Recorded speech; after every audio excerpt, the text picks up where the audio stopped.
रीवा में लगातार बढ़ते अपराध और नशे के कारोबार पर लगाम लगाए जाने की दिशा में पुलिस व अन्य प्रशासनिक अधिकारियों की डिप्टी सीएम राजेंद्र शुक्ल ने एक अहम बैठक ली। डिप्टी सीएम राजेंद्र शुक्ल ने कलेक्ट्रेट सभागार में जिले भर के आला अधिकारियों के साथ बैठक ली है।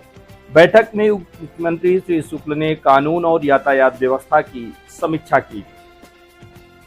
उप मुख्यमंत्री ने पुलिस की कार्यप्रणाली को लेकर असंतोष व्यक्त किया है और अधिकारियों को कड़े निर्देश देते हुए कहा है कि पुलिस रात्रि में गश्त बढ़ाए, कोरेक्स, गांजा और अन्य नशीले पदार्थों की बिक्री पर रोक लगाए, क्योंकि युवा पीढ़ी को नशा बर्बाद कर रहा है।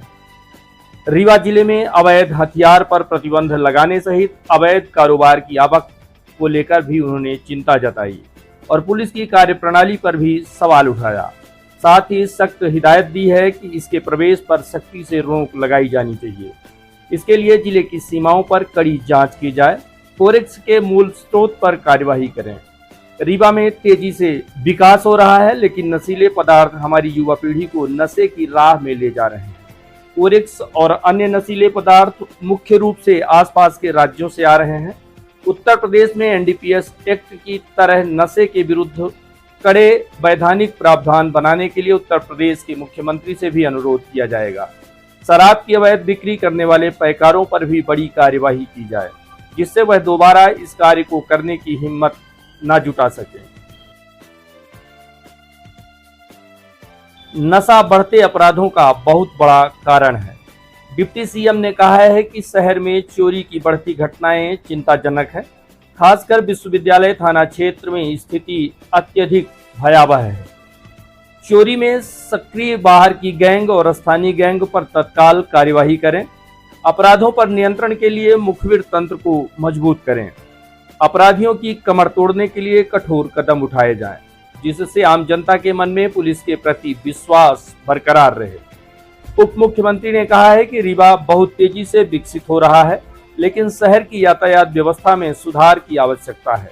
यातायात को ठीक किए बिना शहर का सौंदर्य नहीं बढ़ाया जा सकेगा।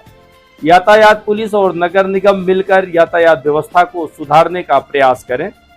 ऑटो के लिए स्थान निर्धारित करें, पार्किंग और ठेले वालों के लिए स्थान तय करें।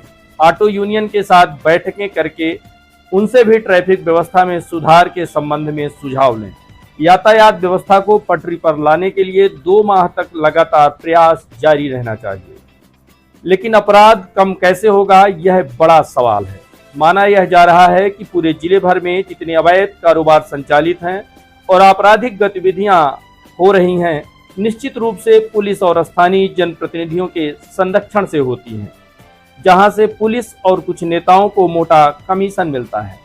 इसी तरह से शहर में टैक्सी, ऑटो ठेला और गुमटी वालों से पुलिस हफ्ता और महीना वसूल करती है। ऐसे में अगर पुलिस अपना काम सही और ईमानदारी से करती है तो उसकी बाहरी आमदनी प्रभावित होगी। ऐसे में डिप्टी सीएम के इस आदेश का कितना पालन हो पाएगा, यह तो आने वाला वक्त ही बताएगा। लेकिन फिलहाल देखना यह है कि पुलिस और अन्य जिम्मेदारों पर डिप्टी सीएम की नसीहत का कितना असर पड़ता है। उसमें हमने कहा है कि हमें जीरो टॉलरेंस पे काम करना है। कोरेक्स, शराब की पैकारी, नशा और ट्रैफिक व्यवस्था और चोरी की वारदात के लिए लगातार गश्त होना, पुलिस कर्मचारियों का मोहल्ले मोहल्ले में सीटी बजाते हुए रात में समझ में आए कि पुलिस चौकस है और पूरी तरीके से अपराधियों के हौसले पस्त हों। इसके लिए हर स्तर पर काम हो, कानून व्यवस्था बेहतर से बेहतर हो। तो ये हमारे विकास किस काम का है? यदि कानून व्यवस्था बेहतर नहीं रहेगी तो ये यदि कोरेक्स और शराब की पैकारी चलती रहेगी तो ये जो विकास हो रहा है ये वरदान बनने के बजाय अभिशाप भी बन सकता है। ऐसा मैंने पुलिस अधिकारियों को कहा है। ये इतनी भारी संख्या में कोरेक्स आती है, जहाँ पे मैन्युफैक्चरिंग होती है, जो बड़े वो स्टॉक, वहाँ पे प्रभावी कार्रवाई नहीं होती। वहाँ पे बताया गया मुझे कि वहाँ पर ड्रग्स एक्ट के तहत कार्रवाई होती है, जबकि एनडीपीएस एक्ट के तहत कार्रवाई मध्य प्रदेश में होती है।